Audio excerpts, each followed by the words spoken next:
Spark, this backyard has so much potential. We could turn it into a beautiful garden. I agree, Lila. With a little work, we can create something amazing. Let's get started. Let's put the sunflowers here, the tomatoes over there, and maybe a little pond in the corner. Great ideas, Lila. And we can add a seating area so you can enjoy the garden once it's done. I can't wait to see these sunflowers grow. They're going to be so tall and bright. With proper care, they'll bloom in no time. You're doing great, Lila.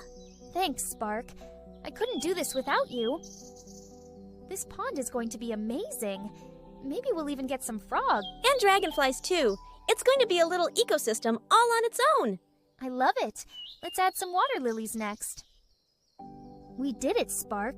It's even more beautiful than I imagined. You worked so hard, Lila.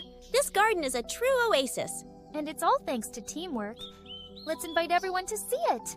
This garden is incredible, Lila. You've created something truly special. Thanks, Mom. It was a team effort. And now everyone can enjoy it. Mission accomplished.